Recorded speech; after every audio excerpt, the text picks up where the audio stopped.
बिस्मिल्लाहिर्रहमानिर्रहीम। अस्सलाम वालेकुम my friend and YouTube family. उम्मीद है आप लोग सब खैरियत से होंगे।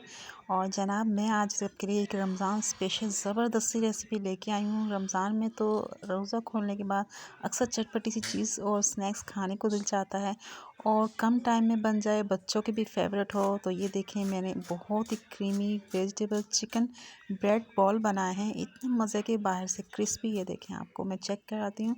और इसको अगर आपको तोड़ के देखें तो अंदर से क्रीमी, बाहर से बहुत क्रिस्पी और अंदर से बिल्कुल क्रीमी, बहुत ही हेल्दी वेजिटेबल और सब्ज़ियाँ अगर आपने बच्चों को खिलाना है तो ये रेसिपी आप ज़रूर ट्राई करें, बहुत पसंद आएगी आपको। और इसको बना के आप फ्रीज़ भी कर सकते हैं। आपने इसको कैसे फ्रीज़ करना है ये सब कुछ मैं आपको इस वीडियो में बताऊंगी, तो इसके लिए आपने वीडियो पूरी देखनी है। आप देखेंगे कितनी क्रंची है। तो चलें इसे बनाना शुरू करते हैं। सबसे पहले तो मैंने एक कढ़ाई ली है और इसमें हम तैयार करेंगे अपनी स्टफ़िंग। ठीक है, और 2 टेबलस्पून मैंने ऑयल लिया है। ऑयल आपने ज़्यादा नहीं लेना, 5 से 6 जब मैंने लहसुन के फ्रेश लिए थे और उसको मैंने बारीक चॉप कर लिया। जब भी सब्जियों में लहसुन डालें ना आप, फ्रेश डालें। चाइनीज़ टाइप की जो बनती है, बहुत ज़बरदस्त फ्लेवर आता है इसका गार्लिक का। इसको हम फ्राई करेंगे लेकिन इसको कलर नहीं देना है। जैसे इससे अच्छी सी खुशबू आने लगी लहसुन की, तो मैंने एक छोटा सा प्याज बारीक चॉप करके इसमें ऐड कर दिया है। इसको भी हम फ्राई करेंगे लेकिन इसको कलर नहीं दिया। अब यहाँ पे मैंने सिर्फ एक गाजर ली थी मीडियम साइज़ की और उसकी जूलियन कटिंग कर ली थी, बारीक मैंने कटिंग कर ली थी। आपको जैसी पसंद है वैसी कटिंग कर सकते हैं। पहले मैंने गाजर को फ्राई किया क्योंकि ये हार्ड होती है, तो सिर्फ 1 मिनट फ्राई किया है। उसके बाद मैंने एक शिमला मिर्च ली मीडियम साइज़ की, उसको भी बारीक जूलियन कटिंग कर ली थी, ये भी मैंने ऐड कर दी। इसको भी थोड़ी देर फ्राई करेंगे। जब हम इस तरह से सौते करते हैं ना वेजिटेबल्स को, और तो ये होता है कि इसकी बड़ी अच्छी सी खुशबू आती है और इनका अरोमा जो होता है, सब्ज़ी का टेस्ट बाहर निकल के आता है। तो दोनों को मैंने 2 मिनट फ्राई कर लिया। अब यहाँ पे 1 कप मेरे पास बंद गोभी है। ये आप जो भी चाइनीज़ रेसिपी स्नैक्स होते हैं ना, इसके अंदर ज़रूर इस्तेमाल किया करें। बहुत ज़बरदस्त और क्रंची इसका फ्लेवर आता है और चिकन जैसा होता है बिल्कुल ये। तो हाई फ्लेम पे हम इसको सौते करेंगे। ये ख्याल रखना है कि हमने बहुत ज़्यादा ओवर कुक नहीं करना वेजिटेबल्स को, उसका कलर ख़राब नहीं करना है और ना ही इसको लो फ्लेम पे आपने फ्राई करना, नहीं तो ये पानी छोड़ देती है। अब यहाँ पे मैंने चिली सॉस 2 टेबलस्पून इसमें ऐड किया है फ्लेवर के लिए। और स्पाइसेस जाएंगे 1 टेबलस्पून भर के कुटी हुई लाल मिर्चें ऐड कर दी है मैंने। नमक डाला है मैंने 1 टीस्पून। सोया सॉस भी डाला है, वो मैं दिखाना भूल गई। इसमें 1 टेबलस्पून भर के आपने सोया सॉस का ऐड कर देना है। काली मिर्चें ली हैं फ्रेश कुटी हुई, 1 टीस्पून भर के ली है मैंने। काली मिर्चें बहुत ज़बरदस्त टेस्ट आएगा इसमें और बहुत कम स्पाइसेस जाएंगे, लेकिन काली मिर्च आपने बहुत ज़रूरी डालनी है, सारा टेस्ट इसी का आएगा। और 1 कप मेरे पास बॉइल्ड चिकन था, जिसमें मैंने लहसुन और थोड़ा सा नमक डाल के इसको बॉईल कर लिया था थोड़े से पानी में। और जो उसका पानी है ना, यखनी 1 कप इतना आपने बॉईल करना है कि वो यखनी 1 कप पानी रह जाए, वो मैंने सेव कर लिया है। उसका हम आगे यूज़ करेंगे। तो चिकन और मसालों सबको मैंने अच्छी तरह से मिक्स कर लिया। अब इसको एक साइड पे करते हैं। और यहाँ पे साइड पे कढ़ाई में ऐड कर दूँगी 1 टेबलस्पून भर के मैदे का। ठीक है, अब आपने मैदे को इसी में कढ़ाई में अलग से भूनने की इसको ज़रूरत नहीं है। मैंने एक साइड पे डाल दिया। इसको फ्राई करते हैं स्लो फ्लेम पे ताकि इसका कच्चापन ख़त्म हो जाए। इसका कलर ख़राब नहीं करना आपने, वाइट ही रहना चाहिए। थोड़ा सा मैंने ऑयल डाल दिया 1/2 टीस्पून ताकि ये लगे नहीं।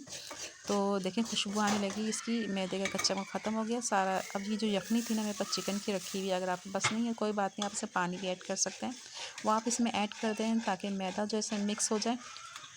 अब ये जो है हमारी वेजिटेबल जो है ना, इसको थिक करेगा, इसमें बाइंडिंग करेगा और इसमें बड़ा अच्छा सा क्रीमी सा फ्लेवर भी आएगा।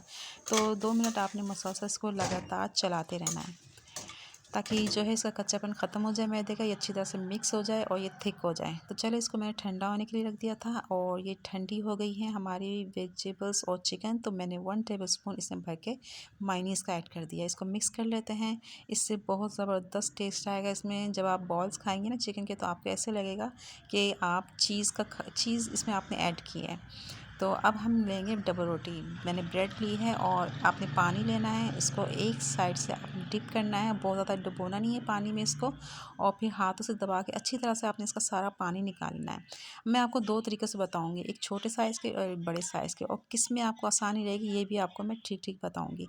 देखिए मैंने इसके 2 पीस कर लिए हैं और इसकी मैं फिलिंग कर रही हूँ, लेकिन मैं आपको सजेस्ट करूँगी कि आपने एक पूरे पीस का बनाना है, क्योंकि छोटे में बहुत हैंडल करने में आपको प्रॉब्लम होगी।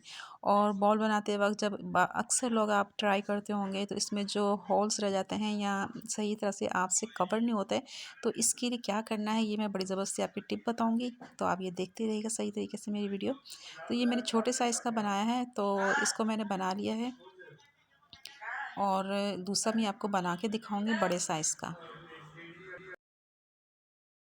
यहाँ पे मैंने एक दूसरा पीस लिया है। इसके पहले किनारों को आप कट कर लेंगे। बड़ी साइज़ की डबल रोटी है ये, और एक साइड से आपने फ़ौरन पानी में डिप करके इसको निकाल लेना है। ज़्यादा नहीं आपने फ़ौरन पूरा डुबो देना, इसको सॉफ्ट हो जाएगी और फिर इसके टूटने का ख़तरा भी ज़्यादा होगा।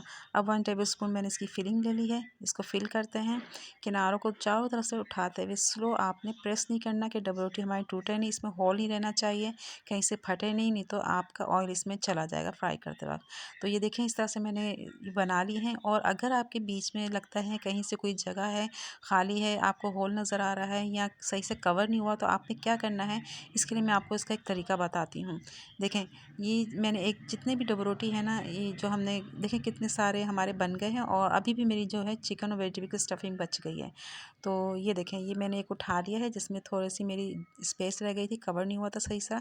तो आपने क्या करना है कि थोड़ी सी डबल रोटी लेनी है, पानी में डुबोया, सॉफ्ट हो गए, इस तरह से आप कवर कर लें। ये देखें, और ये बिल्कुल इसके साथ स्टिकी हो जाएगा और बिल्कुल भी नहीं उतरेगा, और फ्राई करते पता भी नहीं चलेगा। तो इस तरह से आपने करना है, और ज़्यादा ज़ोर नहीं लगाना कि आप दबा दबा के हाथों की मदद से कर रहे हैं। ज़रा भी स्पेस खाली रह जाए तो इस तरह से आपने डबल रोटी अलग से इसमें चिपका देनी है। तो ये जो ब्रेड क्रम्ब रह गई थी ना इसके किनारे, ये ज़ाया नहीं जाएंगे। इसको मैंने चॉपर में डाल के पीस लिया है, और इसी से हम इसकी ब्रेड क्रम्ब्स बना लेंगे। तो ये मैंने डबल रोटी पीस ली देखें, और उसके ब्रेड क्रम्ब बना लिए हैं जो कि इसके किनारे रह गए थे। अब यहाँ पे मैंने एक अंडा लिया है। कैमरा मैंने सही सेट नहीं किया था तो नज़र नहीं आ रहा। तो एक अंडे को काफ़ी होगा, इसमें अच्छी तरह से आपने बीट कर लेना है।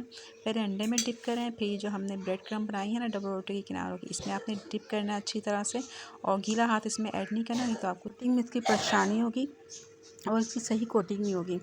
तो इस तरह से ये मैं सारे इस तरह से इसकी कोटिंग कर लूँगी। और ये देखें आप, चिकन मेरा बच गया है और कितने सारे ये तैयार हो गए हैं। बहुत सारी ब्रेड्स, इतनी सिंपल, एक गाजर, शिमला में थोड़ी सी सब्ज़ी और ज़रा से चिकन से ढेरों स्नैक्स आप घर में बना सकते हैं। बहुत ही हेल्दी तरीके से बनते हैं और बहुत कम टाइम लगता है उसमें। तो ये देखें, ये सारे मैंने बना लिए हैं, और आप इस टाइम पे आप इसको फ्रीज़ कर सकते हैं। और जब आपको फ्राई करना हो तो फ़ौरन आप इसको निकालें, आपने इसको रखना नहीं है, इसको फ़ौरन फ्राई करना है। अब यहाँ पे ऑयल गर्म होने के लिए रख दिया था। अब इसको फ्राई करते वक्त आपने किस बात का ध्यान देना है कि ऑयल इतना गर्म ना हो कि डालते ही इस पर कलर आ जाए, क्योंकि आपको पता है कि ये ब्रेड है और हमने बस इसको अच्छा से गोल्डन कलर देना है। ये क्रिस्पी हो जाएगा जब हम इसको फ्राई करेंगे। और जिस तरीके से ये मैंने बनाया ना, तो इसकी कोटिंग करने के बाद ये बिल्कुल भी ऑयल एब्जॉर्ब नहीं करेगी। देखें, ऑयल बिल्कुल साफ़ है, इसने एब्जॉर्ब भी नहीं किया, और मुश्किल से 2 मिनट लगेंगे।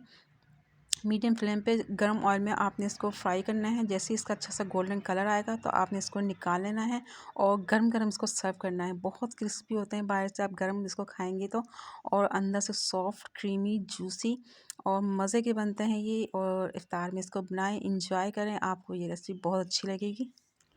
और इसको बना के आप स्टोर कीजिए, और रमज़ान में जब भी दिल करे आपका इसको निकालें, फ़ौरन फ्राई कर लें। बहुत ही क्रिस्पी बाहर से, ये देखिए मैं आपको दिखाती हूँ, और अंदर से सॉफ्ट, क्रीमी, और बहुत ऐसे लगेगा माइनस, क्योंकि हमने इसमें ऐड किया है ना, तो आपको ऐसे लगेगा जैसे आपने इसमें चीज़ ऐड की है। तो आपको मेरी रेसिपी कैसी लगी कमेंट करके ज़रूर बताइएगा, और इसको ट्राई ज़रूर कीजिएगा। अगर अच्छी लगी है तो इसको लाइक तो ज़रूर कीजिएगा, चैनल को भी सब्सक्राइब कर लीजिए, क्योंकि मैं इसी तरह के मज़े मज़े की रेसिपी रमज़ान की लेके आऊँगी आपके साथ, जो कि बहुत कम टाइम में और कम चीज़ों से रेडी हो जाएगी। इजाज़त दीजिए, फिर मिलेंगे, तब तक के लिए अल्लाह हाफ़िज़।